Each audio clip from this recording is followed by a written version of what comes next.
Hi, I remembered another thing for kind of managing the hand. Um, that's a funny way to put it, eh? Yeah. I was just practicing and I was like, oh right, the thing. So I'm gonna try to explain it.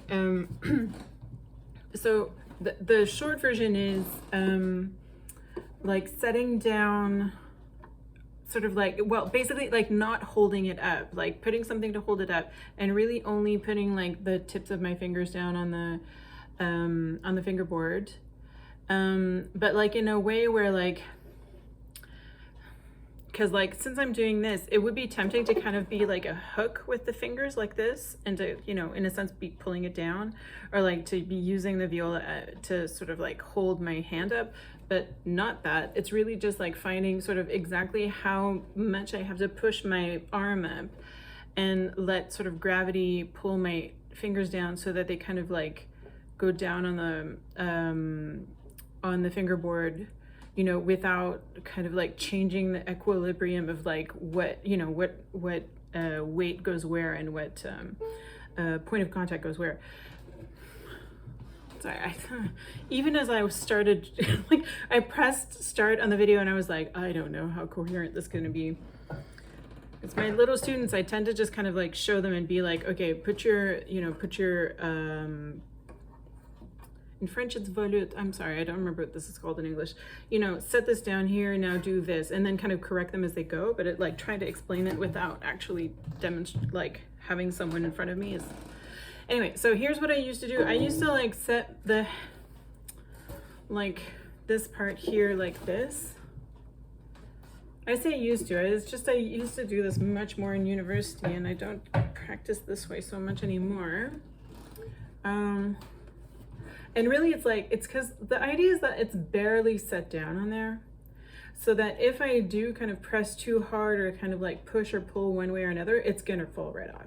But I do put a thing so it doesn't, you know, scrap the wood. So for another instrument, I mean, you know, all kinds of solutions are probably possible. Like this is one that works really well if I'm standing up, but it could be, I've used like the edge of bookshelf and just like stacked books until it was the right height. So yeah, so now if I took as an example this, actually no, the other movement, the allemande, and here's what it looks like if I'm practicing this way. I'm just gonna practice the beginning like this. So you get like, well, I guess you can't really see it, but like my thumb is just like out in the, you know, just kind of like hanging. And I'm gonna be playing like this. And very slowly so that I can really sort of, in between each note, really focus on exactly how my hand is moving.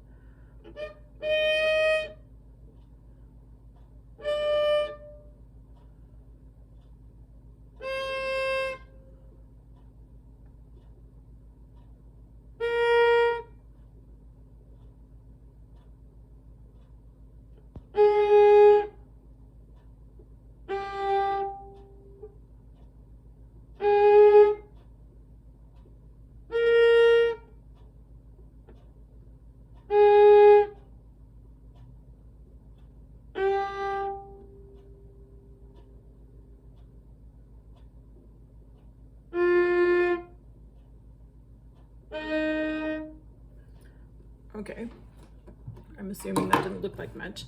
I think that one bit of advice would be to really imagine that like the point of contact with the fingerboard is like, it's like the end result of something that really starts here, you know, so that you like, I literally picture like almost like, you know, beams of energy or whatever, you know, just kind of like moving here and trying to be as uninterrupted as possible. So like this here is just like, I try to picture it as like a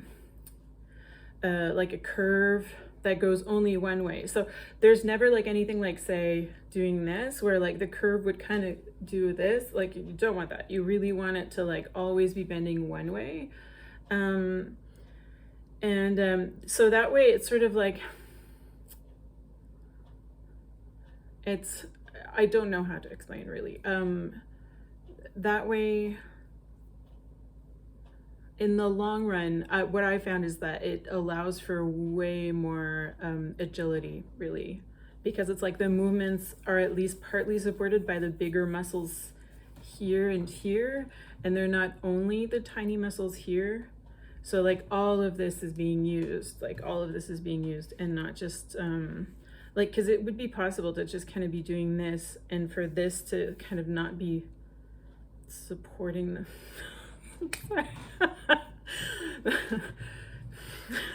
it tried to explain stuff without actually looking at the muscles. You know, you can't open up your hand and show like this muscle here. You know, you have to sort of use a bunch of like images and hope for the best.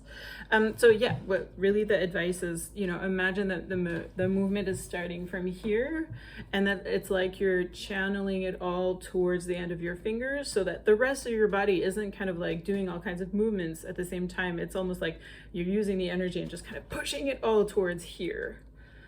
And the other maybe a little bit of advice is as much as possible, because if you have multiple strings on your instrument, then that allows you to sometimes place your fingers kind of in advance, which is a bit of a, you know, game to play with your brain. And sometimes I found it incredibly useful and helpful to kind of like almost like plan my movements before.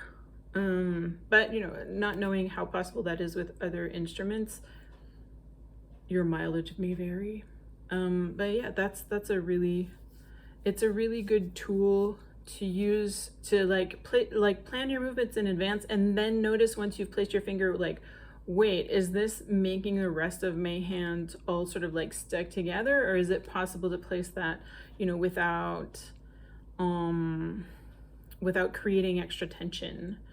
And that allows you to kind of like find how to, you know, place your next note or next multiple notes even sometimes without creating extra tension. And then over time you'll find you have more agility. And like the other hand exercises, I very much recommend not to do this for a long time. Frankly, I think it makes you a little crazy. And